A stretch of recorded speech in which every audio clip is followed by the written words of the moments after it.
one day, this nation will rise up, live out the true meaning. 4 de abril de 1968. El día que murió Martin Luther King. Es sinónimo de la larga lucha de los norteamericanos de raza negra por alcanzar la plenitud de derechos. Su filosofía, inspirada en el ejemplo de Gandhi, movilizó y sigue movilizando a todo el mundo.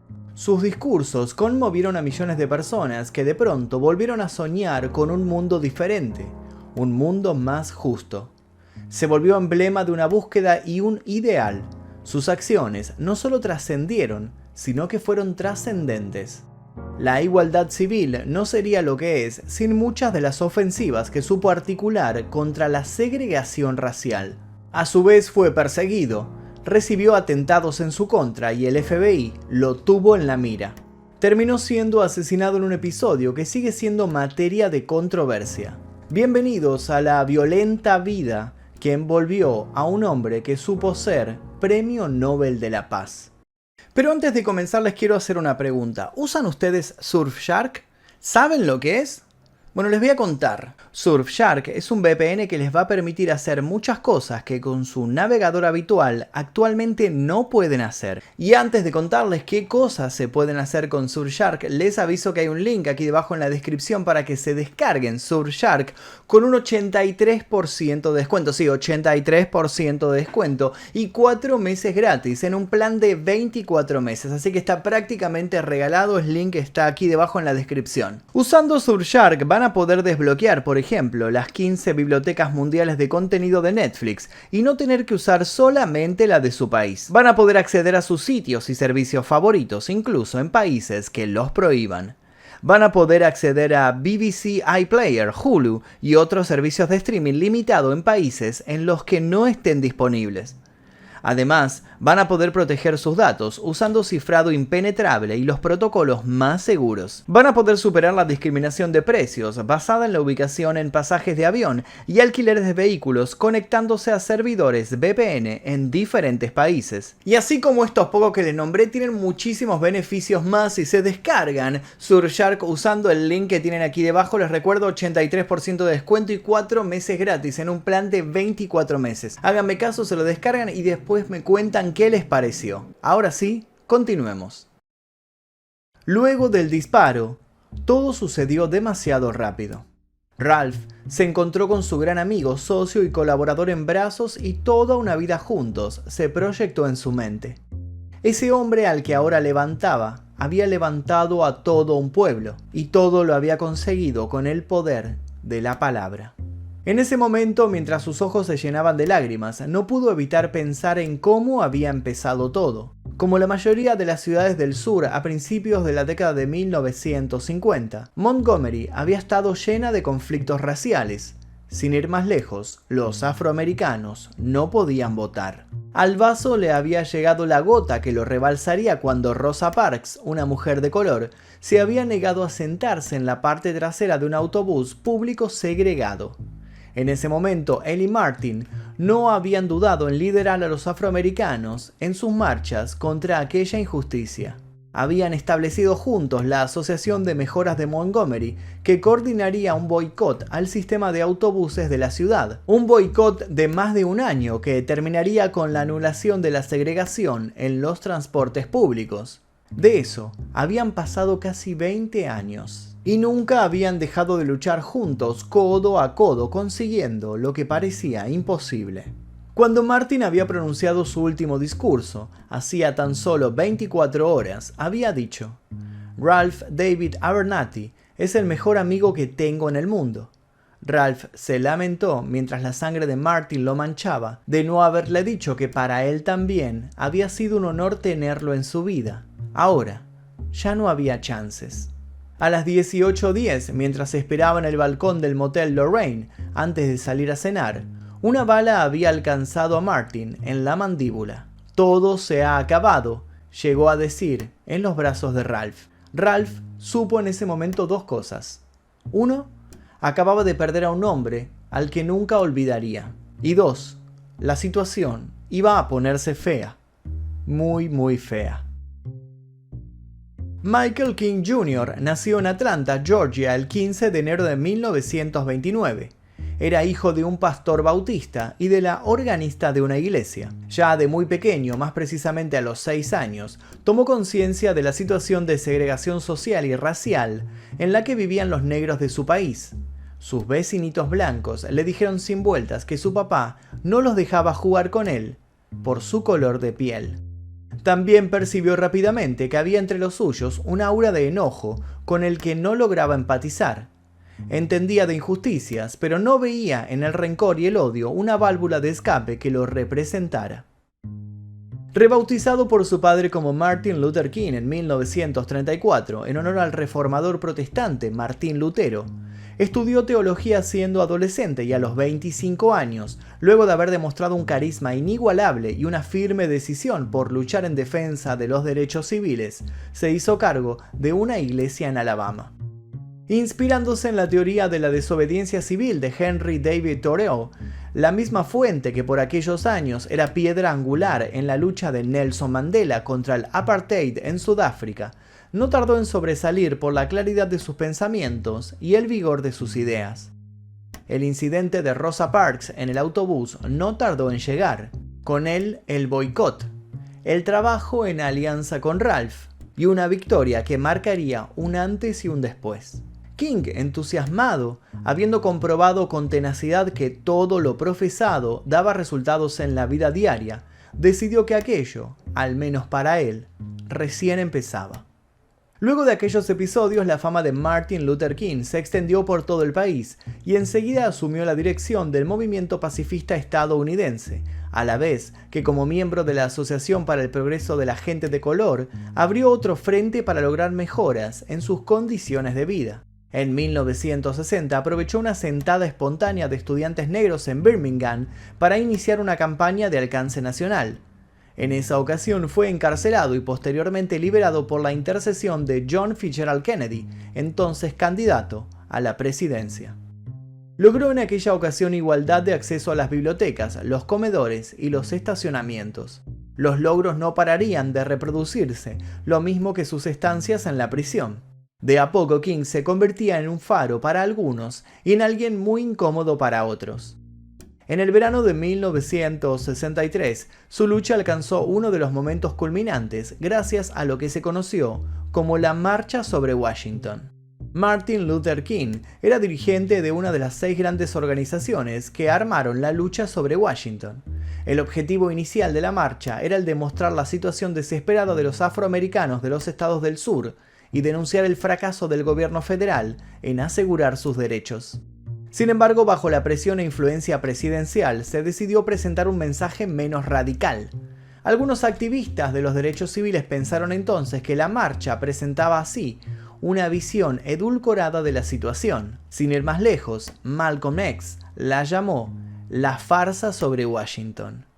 A pesar de las críticas que recibió por parte de la misma comunidad negra, la marcha planteó demandas específicas como el fin de la segregación racial en las escuelas públicas, protección de los activistas de los derechos civiles de la violencia policial y un salario mínimo para todos los trabajadores sin distinción, entre otras cosas. Tensiones mediante, la marcha fue un rotundo éxito. Más de 250.000 personas de todas las etnias se reunieron el 28 de agosto frente al Capitolio de los Estados Unidos, en lo que constituyó la manifestación más grande que haya tenido lugar en la capital estadounidense. Frente a todas estas personas fue que King expresaría su famoso discurso, I Have a Dream, en el que exponía su esperanza de conocer una América fraternal. I have a dream that one day on the red hills of Georgia, the sons of former slaves and the sons of former slave owners will be able to sit down together at the table of brotherhood. I have a dream that one day, even the state of Mississippi, a state sweltering with the heat of injustice, sweltering with the heat of oppression, will be transformed into an oasis of freedom and justice. I have a dream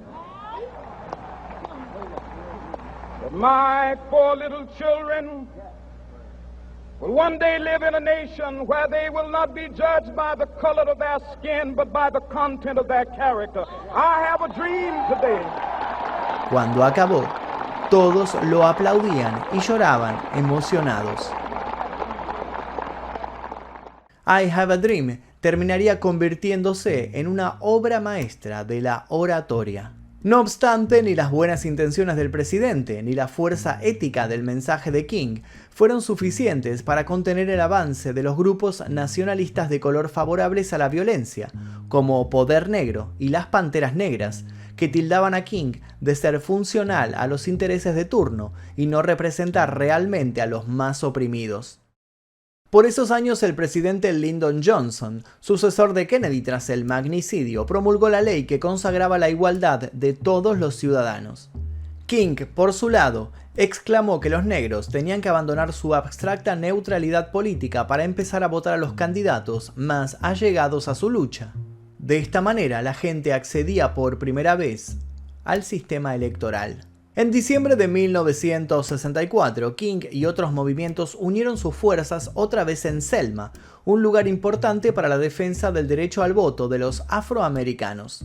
El domingo 7 de marzo de 1965, 600 defensores de los derechos civiles salieron para intentar llegar a Montgomery, la capital del estado, con el fin de presentar sus quejas. Fueron arrestados a los pocos kilómetros, donde la policía y una muchedumbre hostil, golpes mediante, les impidió proseguir. Ese día marcaría un punto sin retorno dentro de la lucha por los derechos civiles y sería recordado como Bloody Sunday. El movimiento conseguía por primera vez, luego de que salieran a la luz imágenes de la violencia policial, el apoyo de la opinión pública. Luego de que el movimiento obtuviera la promesa de protección mediante un juez, 3.200 manifestantes partieron de Selma el domingo 21 de marzo de 1965. Llegaron a su destino 4 días después. Ese mismo día, el Ku Klux Klan se cobró una nueva víctima, una militante blanca de los derechos civiles que transportaba a unos manifestantes en su coche. Johnson intervino en la televisión para anunciar la detención de los culpables y menos de 5 meses después firmó la Voting Rights Act, mediante la cual se garantizaba el derecho al voto para los ciudadanos negros sin restricciones de ningún tipo. El principio del fin se desató cuando los trabajadores negros del servicio de recolección de basura de la ciudad de Memphis se organizaron para pedir mejoras en sus condiciones de trabajo. La injusticia había tocado su punto más álgido cuando 2 operarios negros que buscaban protegerse de una copiosa nevada, dado que no podían entrar al refugio ocupado por sus compañeros blancos, se habían subido a la parte trasera del camión. Al hacerlo, habían quedado enganchados al compactador de basura. Habían muerto de manera brutal, triturados. Los operarios decidieron que ya habían tenido suficiente y decidieron ir a la huelga. Al no encontrar eco en las autoridades, la huelga poco a poco comenzó a bajar su impulso. En ese momento decidieron contactar a King. Sin saberlo, lo estaban condenando. Con Martin Luther King a la cabeza, los trabajadores salieron a las calles de Memphis el 29 de marzo. Pero la manifestación sufrió otra vez hostilidades que culminaron en enfrentamientos con la policía. Los segregacionistas incendiaron autobuses y pusieron una bomba en una iglesia bautista, matando a 4 niñas.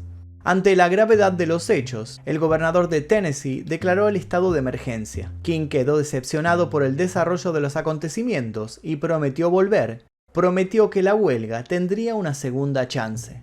El 3 de abril por la mañana, pese a que había existido un aviso de bomba en su contra en el avión, King volvió a Memphis. El episodio de la bomba no constituía la primera vez que intentaban atentar contra su vida, pero sí sería el último en quedar infructuoso. King anunció su presencia en la reunión de apoyo a los trabajadores en el templo masón. Su último discurso fue profético. «Tenemos algunos días difíciles por delante», exclamó, «pero realmente no me importa ahora porque he estado en la cima de la montaña. Puede que no llegue allí contigo, pero quiero que sepan esta noche que nosotros, como pueblo, llegaremos a la tierra prometida, y esta noche estoy feliz. No estoy preocupado por nada. No temo a ningún hombre». Al día siguiente, mientras caía la tarde, King salió a su balcón a tomar aire. Entonces se escuchó un disparo y el hombre cayó pesadamente al suelo. Luego de unos infructuosos intentos de reanimación, Martin Luther King fue declarado muerto a las 19:05. Esa misma noche, el presidente de honrar a King era seguir su línea de acción de una estricta no violencia. Pero a la misma hora que Jones, 9 de abril, se realizó el funeral de King, una multitud llena de moretones acompañó el cajón del emblemático pacifista. Con la situación más controlada, el 12 de mayo de 1968 se llevó a cabo la gran manifestación que había concentrado la atención de King en sus últimos días. Se le llamó la Marcha de los Pobres. En 1986 se celebró por primera vez el Día de Martin Luther King, fijado para el tercer lunes de enero. 2 meses después de la muerte, la policía declaró haber arrestado al asesino en Londres. Era un delincuente habitual y ex recluta del ejército llamado James Earl Ray. Sus huellas coincidían con las de una escopeta Remington hallada muy cerca del albergue desde donde se cree que disparó a King. Lo habían capturado finalmente en Europa. Para evitar la silla eléctrica se declaró culpable y fue sentenciado a 99 años de prisión. Sin embargo, un tiempo después se desdijo de su confesión alegando que la había hecho por presión policial y de su abogado. Empezó a quedar en evidencia un complejo y siniestro entramado. El 10 de junio de 1977, Ray se escapó junto a otros 6 condenados. Fue detenido 3 días después y devuelto a prisión.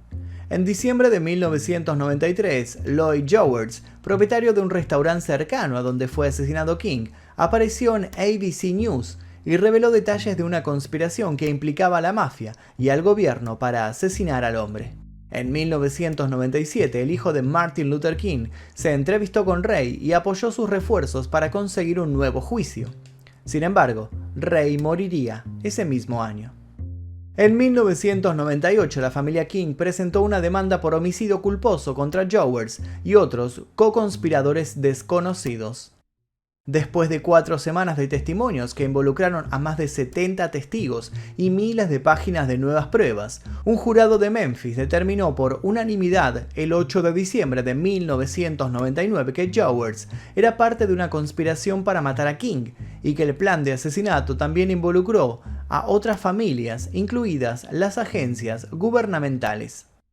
La familia King fue indemnizada con $100 por explícito pedido de ellos, que querían demostrar que no había intereses monetarios en su búsqueda de la verdad. En el 2000, el Departamento de Justicia de los Estados Unidos determinó una investigación sobre las revelaciones de Jowers, pero no encontró ninguna prueba que pudiese demostrar una conspiración. Para muchos, Ray fue solo un peón. Para otros, un manipulador oportunista. Paranoias van, paranoias vienen. Lo cierto es que informes desclasificados revelaron que en muchas ocasiones el FBI había intervenido los teléfonos de King por considerarlo un posible comunista y por sus declaraciones sobre Vietnam. Martin Luther King entendió como una condición esencial de la dignidad humana la igualdad racial. Él no se veía como un revolucionario, él, según sus palabras, solo se negaba a aceptar leyes injustas. Aunque Ralph Abernathy carecía del carisma y las habilidades oratorias de King, trabajó con fervor para mantener la relevancia del movimiento en torno a los derechos civiles. Pero no solo Ralph continuó con el legado de su amigo. Inspirados por Martin Luther King, son millones los que al día de la fecha siguen buscando una sociedad más justa y unida. A su vez, no solo King perduró en el tiempo. El racismo, explícito e implícito, simbólico y en todas sus variedades, también sigue siendo moneda corriente.